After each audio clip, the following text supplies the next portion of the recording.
నమస్తే, welcome to Shashi TV. నేను భాను మేకల. మనతో బిజినెస్ ఆచార్య, అదేవిధంగా ప్రముఖ మోటివేషనల్ స్పీకర్ బ్రదర్ షఫీ గారు ఉన్నారు. సార్ నమస్తే. సార్ నమస్తే అండి. ముందుగా మీకు గణతంత్ర దినోత్సవ శుభాకాంక్షలు. మీకు కూడాను sir. Thank you sir. Sir, motivational స్పీకర్గా మీ కెరియర్ బాగుందా, లేదంటే ముస్లిం సమాజం కోసం మాట్లాడినప్పుడు మీ జర్నీ బాగుందా? అంటే ఎప్పుడు కూడాను ఒక వర్గాన్ని చూడడం అన్నది సరైన విషయం కాదు.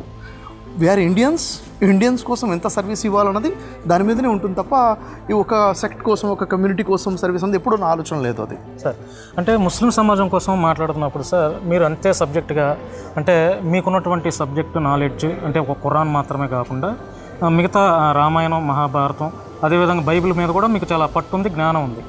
ముస్లిం సమాజం కోసం మీరు మాట్లాడుతున్నప్పుడు పిన్ టు పిన్ ఆ గ్రంథంలో రాసినటువంటి మొత్తం అంతా మీ అల్లా గురించి మాట్లాడుతున్నప్పుడు, అరే మన కమ్యూనిటీ కోసం కూడా ఒక బలమైనటువంటి వ్యక్తి వచ్చాడరా అని అన్నప్పుడు మీకు ఎట్లా అనిపించింది సార్? నాకు బాధగా అనిపిస్తుంది. యాక్చువల్గా ఒక వ్యక్తిని ఒక కమ్యూనిటీకి కేటాయించి ఇతని కమ్యూనిటీ అని చెప్పడం అది సరైన విషయం కాదు. యాక్చువల్గా ఇంకో విషయం ఏంటంటే, మీ దేవుడు మా దేవుడు, మీ కమ్యూనిటీ మా కమ్యూనిటీ అన్న ఆలోచన కూడా సరైనది కాదు. యాక్చువల్లీ ఇక్కడ నాకు తెలిసిందండి, మనందరం కూడా మనుషులమే, అవును కదా. ఇప్పుడు మీ పేరేంటో చెప్పేంత వరకు, మీ రిలీజన్ ఏంటో చెప్పేంత వరకు నాకు తెలియదు. మిమ్మల్ని ఒక హ్యూమన్ బీయింగ్గా నేను చేస్తాను. నా పేరు మీకు తెలియకుండా నన్ను ఎక్కడో కలిశారనుకోండి, ఒక వ్యక్తిలా చూస్తారు. యాక్చువల్గా వీఆర్ హ్యూమన్ బీయింగ్స్ అంతే తప్ప ఈ కమ్యూనిటీ ఫీలింగ్ ఎప్పుడైతే తీసేస్తామో, వీఆర్ ఇండియన్స్ అన్న కాన్సెప్ట్ ఎప్పుడైతే వస్తుందో, that is the right concept. అప్పుడు మాత్రం మనం గ్రోత్లోకి వెళ్ళగలుగుతాము. కాబట్టి ఇతను ముస్లిం, ఇతను క్రిస్టియన్, హిందూ అన్న ఆ గోడలు తీసేయాలి అన్నది నేను నమ్ముతున్న విషయం. సార్, ఇప్పుడు బీజేపీ గవర్నమెంట్ వచ్చిన తర్వాత హిందుత్వవాదం ఎక్కువైపోయింది సార్. అంటే తప్పనట్లేదు, ఎవరి కులాలు ఎవరి మతాలు వారి గురించి చెప్పుకోవచ్చు. కానీ కొంతమంది ఉగ్రవాదుల్లాగా బిహేవ్ చేస్తున్నారు. అంటే ఈ భారతదేశంలో క్రైస్తవులు ఉండకూడదు, ముస్లింలు ఉండకూడదు, హిందువులు మాత్రమే ఉండాలి అనేది. అంటే హిందువుల్లో కూడా చాలా మంది మంచి వాళ్ళు ఉన్నారు. కొంతమంది చేసే ఆ వ్యాఖ్యల పట్ల మీరే అట్లా ఫీల్? ఒక విషయం చెప్తానండి. ఇక్కడ ఎప్పుడైతే ఒక చెడు గురించి మనం మాట్లాడతామో చెడు హైలైట్ అవుతుంది. మనం ఏమవుతుందంటే, ఎక్కడైనా కానీ, ఎక్కడ మీడియాలో అయినా ఎక్కడైనా కానీ కొంచెం చెడు ఉంటే దాని గురించి మాట్లాడతాం, అదే చూపిస్తున్నాం కాబట్టి అదే ఎక్కువగా ఉన్న ఫీలింగ్ వస్తుంది. యాక్చువల్ పాజిటివిటీ 99% ఉంది, పాజిటివ్ వ్యక్తులు ఉన్నారు కాబట్టి ఈ పాజిటివ్ గురించి మనం మాట్లాడుకోవాలి. ఇప్పుడు ఉదాహరణకి హిందుత్వం అంటున్నాము. యాక్చువల్ అంటే నేను కూడా ఒక హిందువునే. హిందూ అనేది ఒక రిలీజియస్ వర్డ్ కాదు అసలు కదా. హిందూ అనేది జియోగ్రఫికల్గా వర్డ్. ఇండియాలో పుట్టిన ప్రతి వ్యక్తి హిందువే. ఇక్కడ నదుల్లో నీళ్లు తాగే ప్రతి వ్యక్తి కూడా అతను హిందువే.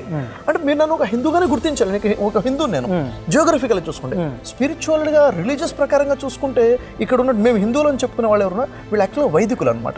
అంటే వేదాలని గ్రంథాలుగా నమ్ముకొని వాటి ప్రకారంగా జీవితం గడుపుతాము అన్న ఆలోచన. భగవద్గీత ఉంది. భగవద్గీత అంటే ఏంటి సార్, అర్థమవుతుందని చెప్తాను. ఇప్పుడు మన యొక్క రామాయణంలో లక్ష్మణుల వారు ఒక గీత గీసేసి సీతాదేవికి చెప్పడం జరుగుతుంది. ఈ గీత దాటి రాబాకండి అని చెప్తారు, అవునా. దాన్ని లక్ష్మణ రేఖ అంటాం. ఎప్పుడైతే లక్ష్మణ రేఖ దాటడం జరిగిందో సీతాదేవికి కష్టాలు పాలయ్యారు. ఒక గీత అంటే బౌండరీస్ అనమాట. మరి ఇక్కడ అది లక్ష్మణ రేఖ, ఇది భగవద్గీత కదా.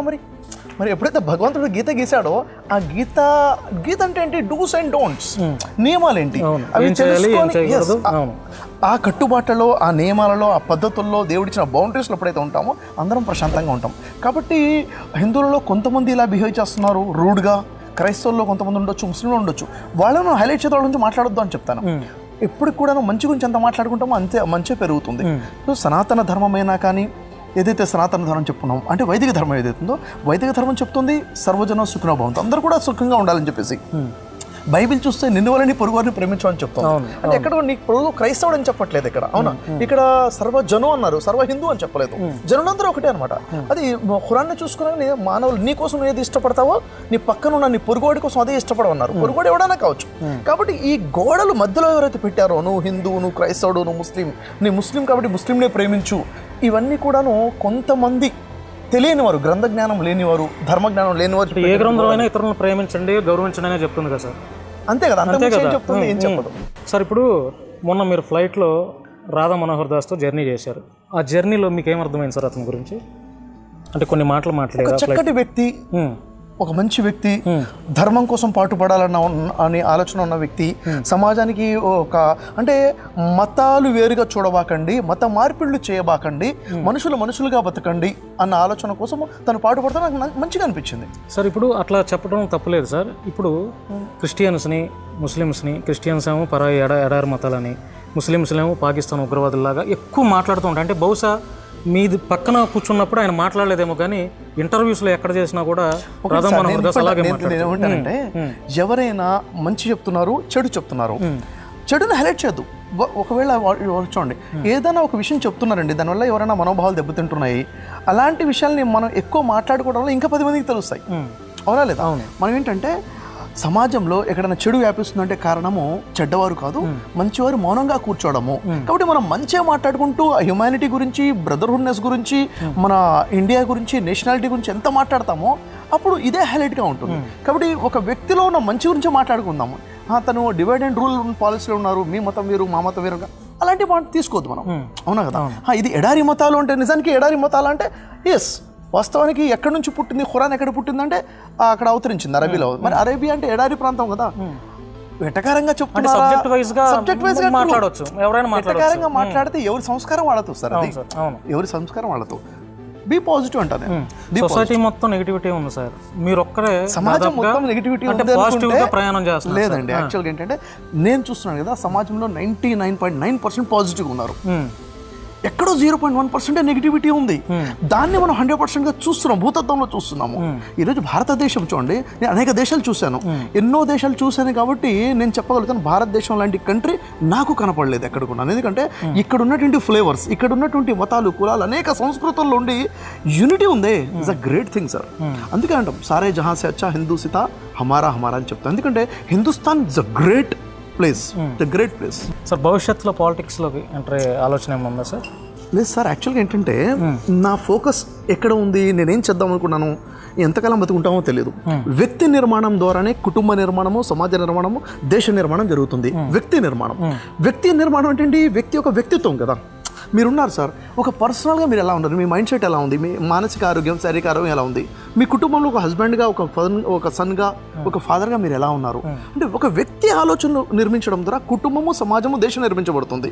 కాబట్టి నాకున్నటువంటి శక్తి మేరకు వ్యక్తి నిర్మాణం మీద, మైండ్ సెట్ మీదనే నేను ప్రయత్నం చేయాలనుకుంటున్నాను. అంటే ఒకవేళ మీకు ఇంట్రెస్ట్ లేదు సార్ పాలిటిక్స్లోకి ఎంటర్ అవ్వాలని, ఏదైనా పార్టీ అంటే మీరు ఒక ఫెమిలియర్ పర్సన్ కాబట్టి, పాజిటివిటీకి ఎక్కువ ప్రయాణం చేస్తున్నారు కాబట్టి, మీలాంటి వారిని అంటే వాడుకుందాం అనే కోవలో కూడా రాజకీయ పార్టీలు మిమ్మల్ని ఇన్వైట్ చేస్తే ఏదైనా పార్టీ సార్, ప్రజల వ్యక్తిగా ఉండాలనుకున్నాను.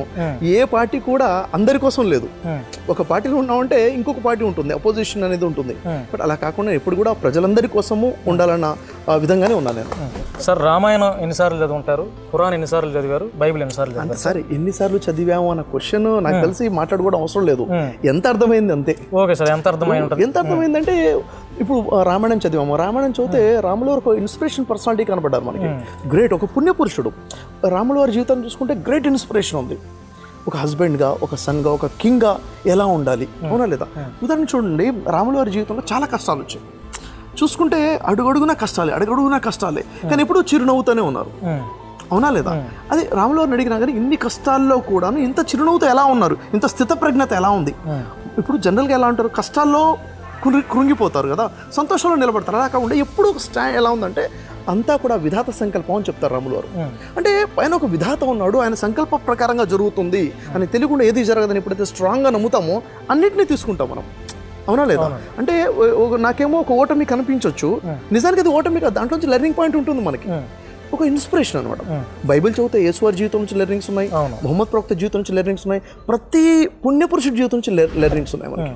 శ్రీకృష్ణ వారు భగవద్గీతలో అర్జున్ వారు చెప్తున్నటువంటి లైఫ్ టీచింగ్స్ ఉన్నాయి, లైఫ్ కోచింగ్స్ ఉన్నాయి, అవన్నీ కూడా మనకి ఒక గ్రేట్ ఇన్స్పిరేషన్ కదా సార్. ప్రతి మనిషికి ఒక గోల్, ఒక డ్రీమ్ అనేది ఉంటుంది. మీరు already familiar person, 2 states, out of states కూడా. ఇంకా మీ డ్రీమ్ ఏదైనా మిగిలిందా అంటే, మీ గోల్ ఏదైనా మిగిలిందా అంటే ఏం చెప్తారు? నాకు డ్రీమ్ ఉంది సార్. అదేంటంటే అంటే నేను చనిపోయే లోపల నేను ఒక చూడాలనుకుంటున్నాను. ఏంటది అంటే, మీరెవరు అంటే తన కులమో తన మతమో కాకుండా నేను ఇండియన్ అని చెప్పుకునే సమాజాన్ని చూడాలనుకుంటున్నాను. మనిషిని ఇంకా చెప్పాలంటే మన దగ్గర నేను హ్యూమన్ బీయింగ్ని, నేను ఇంకా ఎవరంటే నేను ఒక భారతీయుడిని. ఈ యూనిటీ అన్నది వస్తుంది. ఎందుకంటే సార్ భారతదేశము అనేది ఆధ్యాత్మిక కేంద్రం, ఇది స్పిరిచువల్ కంట్రీ. మనం స్పిరిచువల్ కంట్రీ అయ్యి కూడా ఇంత క్రైమ్ ఉండడము, ఇంత స్పిరిచువల్ కంట్రీ అయ్యి కూడా ఇంత నెగిటివిటీ ఇలా స్ప్రెడ్ అవ్వడం అనేది కరెక్ట్ కాదు. మీరు చెప్పింది పాసిబుల్ అవుతుందా సార్? ఎందుకు కాదు సార్, ఖచ్చితంగా అవుతుంది. ఇది కుల మత లేకుండా నేను ఒక మనిషిని అని చెప్పుకునే, మీ కులాన్ని మీరు వదిలిపెట్టొద్దు, నా కులాన్ని నేను వదిలిపెట్టొద్దు, మీ మతాన్ని మీరు వదిలిపెట్టొద్దు, నా మతాన్ని నేను వదిలిపెట్టొద్దు. కానీ మిమ్మల్ని నేను చూసినప్పుడు ఒక హ్యూమన్ బీయింగ్గా చూడాలి, ఒక ఇండియన్గా చూడాలి, నా బ్రదర్గా నేను చూడగలగాలి. భిన్నత్వంలో ఏకత్వం. భిన్నత్వం వదిలిపెట్టమని చెప్పట్లేదు, భిన్నత్వం ఉంటుంది కానీ ఏకత్వం ఆలోచన ఉండాలి, మైండ్ సెట్ ఒకటిగా ఉండాలి, వే ఫీలింగ్ రావాలి. ఈ 5 వేళ్ళు ఉన్నాయి, 5 వేళ్ళు పోయి 1 వేలుగా మారదు, 5 వేళ్ళు వేరువేరుగానే ఉంటాయి, కలిసి పిడికిలుగా మారాలి అంటా నేను. కాబట్టి అన్ని కులాలు ఉంటాయి. ప్రతి కులము అంటే సార్ మన వృత్తిని బట్టి వచ్చింది కులము. ఓకే, ఉన్న స్పిరిచువాలిటీని బట్టి ఉంది. ఒక హిందూ అయినా, ఒక ముస్లిం అయినా, ఒక క్రైస్తవుడైనా తన ధార్మిక గ్రంథాలను అర్థం చేసుకుని ధర్మ ప్రకారంగా బతికితే చాలు. ఒక హిందూ నిజమైన వైదికుడిగా మారాలి, ఒక క్రైస్తవుడు నిజమైన బైబిల్ ఫాలోవర్గా మారాలి, ఒక ముస్లిం నిజమైన ఖురాన్ ఫాలోవర్గా మారితే ముగ్గురు ఒకటే అవుతారు. ఎందుకంటే అన్ని గ్రంథాలు చెప్తున్నట్టు కోర్ మెసేజ్ ఒకటే ఉంది. ఏంటది? మానవుడిని మానవుడిగా చూడు, తోటి మానవుడికి సహాయం చేయి. అవునా లేదా? పైన ఉన్నవాడు ఒకడు గొప్పవాడు ఉన్నాడు, ఆయనకి లోపడి ఉండు, అహంకారం లేకుండా ఉండు, ఒక వ్యక్తి యొక్క ఎదుగుదల చూసి అసూయ చందబాకు. ఇదే కదా సందేశం ఎక్కడ చూసినా కానీ. ఇలా మారిపోతే చాలు కదా, మనం కుటుంబ గొడవలు ఉండవు కదా. అవును సార్, ఒక మనిషి ఎదగటానికి ఎంతో కష్టపడతాడు సార్, చాలా కష్టపడతాడు. ఆ మనిషి ఎదుగుతున్న క్రమంలో పక్కనున్న వాళ్ళు లేకపోతే ఇంకా వేరే వాళ్ళు కింద పడేయడానికి చాలా ప్రయత్నాలు చేస్తారు. అలా చాలా ఎక్కువగా ఆ ప్రజలే ఎక్కువ ఉన్నారు. మీరు చాలామంది భవిష్యత్తుని మార్చడానికి మోటివేషనల్గా చాలా మంచి మంచి, అంటే ఒక భర్త ఎలా ఉండాలి, ఒక భార్య భర్తతో ఎలా ఉండాలి, ఒక అన్న తమ్ముడితో ఎలా ఉండాలి, ఒక తండ్రి పట్ల కొడుకులు ఎట్లా ఉండాలి అనేది ఇట్లా మంచి మంచి ఉపన్యాసాలు ఇస్తారు సార్. అంటే మీరు కూడా ఒక ఇన్స్పిరేషనే చాలామందికి మీ మాటలు కూడా చాలామంది వింటారు. ఎవరైనా ఒక డైరెక్టర్ వచ్చి, సార్ మీ కెరియర్లో మీరు పడినటువంటి ఇబ్బందులు, ఇప్పుడు మీరున్నటువంటి ప్రజెంట్ మీ యొక్క మీ ఫేస్ వాల్యూ, దీన్ని బట్టి ఒక గంట టైంతో పాటు సినిమా కానీ ఏదైనా షార్ట్ ఫిల్మ్ తీయాలంటే మీరు ఓకే అంటారు? చూడండి, విషయం ఏంటంటే సార్, మీడియా అనేది ఒక పవర్ఫుల్ వెపన్. ఈరోజు ప్రజల మైండ్ సెట్ ని లీడ్ చేస్తుంది మీడియా అనమాట. మీడియా ప్రకారంగా ఒక మంచి కాన్సెప్ట్లో ఏదైనా ప్రయత్నం చేద్దామంటే ఐఎమ్ ఆల్వేస్ రెడీ. సపోర్ట్ చేస్తారా మీరు? చేయాలి కూడా. అది మూవీ అనే కాదు, ఒక కాన్సెప్ట్ కానివ్వండి, మోటివేషన్ సెషన్ కానివ్వండి, ఒక కొత్త కాన్సెప్ట్లో ప్రజల్లో పాజిటివిటీ రావడం కోసం మనం ప్రయత్నం చేయాలంటే అన్ని మార్గాలతో ప్రయత్నం చేయాలని చెప్తాను నేను. అయితే దానికి మీరైతే పూర్తిగా సహకరిస్తారు. దేనికి అంటున్నారు మీరు? మీ గురించి ఒక మంచి, నా గురించి అవసరం లేదండి. నేనేమంటానంటే ప్రజలలో మంచి మార్పు వచ్చే విధంగా ఏ పని ఎవరు చేద్దామన్నా కానీ ఐఎమ్ దేర్, అది నేను చెప్తున్నాను. యాక్సెప్ట్ చేస్తారు అయితే. Right, thank you sir. Thank you. మీ విలువైన సమయాన్ని కేటాయించినందుకు థ్యాంక్ యూ సార్.